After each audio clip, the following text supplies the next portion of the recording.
susunod pa magagawa naman tayo ng tutorial natin. Paano tayong gumagawa ng mga kulay na ganito. Ayan. So, pero ngayon papakita ko ngayon na kung paano tayo gumagawa ng flapper. Ibig sabihin sa tawag sa iba ay sima. Kaya sa mga gustong matuto kung paano gumagawa ng sima, hindi natin sa paggawa ng sima o flapper sa katawagan ngayon. Ayan, ipapakita natin ito ngayong araw. So let's go, umpisa na kagad natin.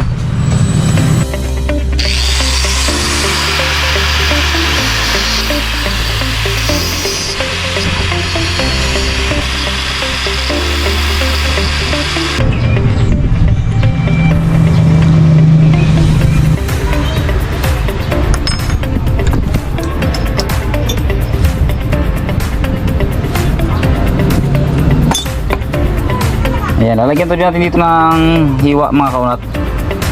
Itong 4mm may sukat yun sa pinakadulo nya. Ayan, dulo nyan. Tapos guguhitan natin dito. Guguhitan. Ayan, may guhit na yun ako dyan. Ibig sabihin hanggang doon lang yung ating tapas.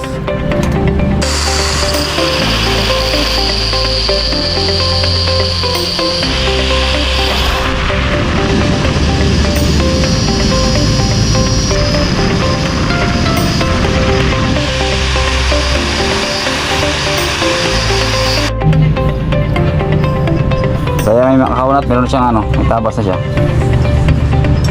Tapos kailangan yung shafting dito ay mayroong ring may tabas din ng konti.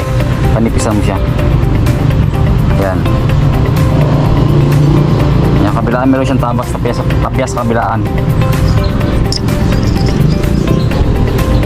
Tapos itong pinaka-pin niya mga kaunat ay lang ito.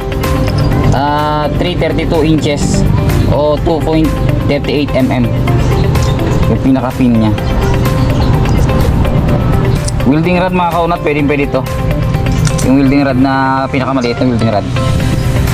Hindi, basta magsusukat siya ng 320 3 by 32 inches pala. Yung kanyang laki ng pinaka-rod niya.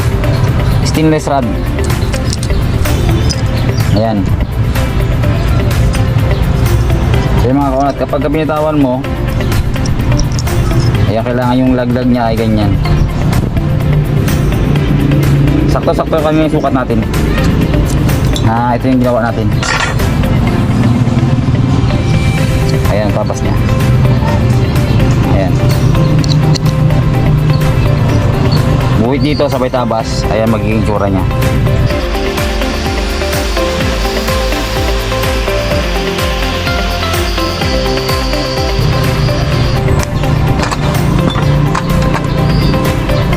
Tapos bubuhitan na natin to.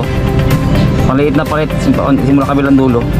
Tsaka dito may butas niya. Pagdating sa kabilang dulo palit kasi napaliit.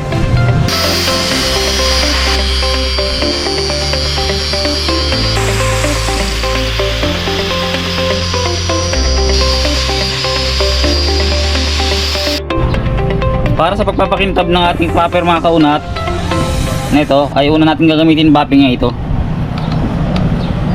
Ayan. Ayan, ito yan. Kulay blue. Yung mas masinsin kaysa sa magaspang na panghasa ng kahoy yan. Sunod ay ito. Pang bapping, pang pakintab. Ito pang pakintab din naman ito siya. Pampatanggalan yun ng mga tulis-tulis dito sa gilid. Yan, yung mga pinagkatingan ng sander. Cutting dish. Ito magtatanggal. Ito magpapakintab talaga. Tara.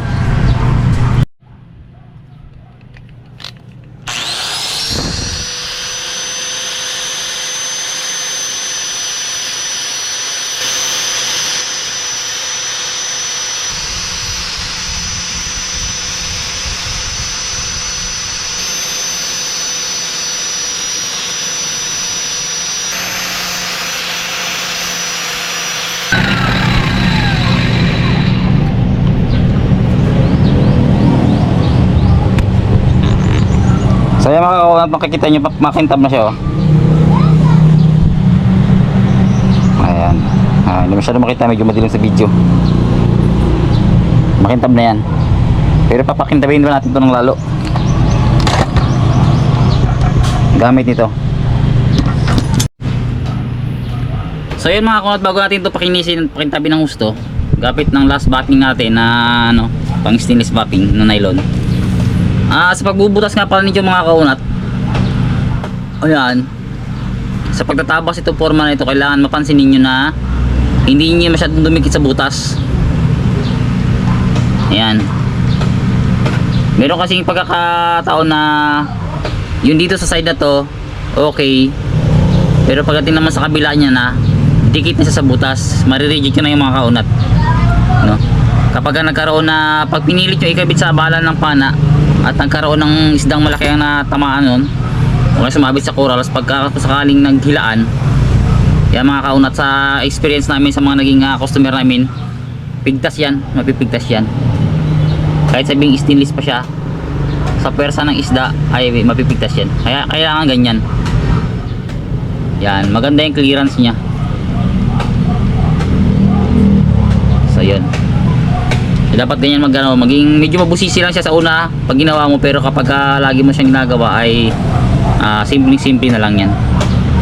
Simpleng flapper ng pang 4mm na shafting, stainless shafting. Bapping natin.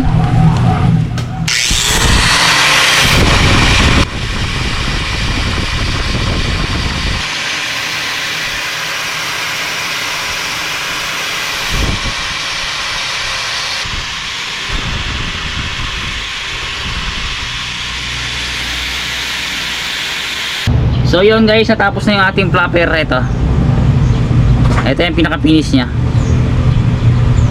Yan. O, try natin ilagay natin sa ating shafting. Ayan, comment lang mga kaunat kung sino pang yan, kagaya ito, gagawa kung paano gumawa nitong sharp pin. Ayan, sharp pin ng ating mga baslay. Mga tawag sa ibang baslayan. Yan. Yan. So, dapat yung flapper mga kaunat, kapag nakaganyan, pag binitawan mo, matik na malalaglag na pag ganyan. Para pagpasok ng isda dito, tatiklop siya ganyan. Pag lampas ng isda, bibitaw ito ng ganyan, hindi na makakalabas ng isda dyan. So yan, yung ating sima o flapper, 2 inches para sa 4mm na shafting. Yun. Salamat na napakarami sa inyo mga kota. Huwag nyo kalimutan mag-like at mag-subscribe sa ating YouTube channel, EG's for Fishing Palawan, at sa ating Facebook page na Algen Abonilio. Yan, sa mga gusto rin mag-order ng mga spear gun, ayan, marami tayong mga design spear gun dyan. Meron pa tayong dito. Yan, tapos naubusan tayo ng kahoy, bibili na naman tayo ngayon. Ayan, so, salamat ng marami sa inyo mga kaunat. Okay, update tayo sa sunod natin mga video.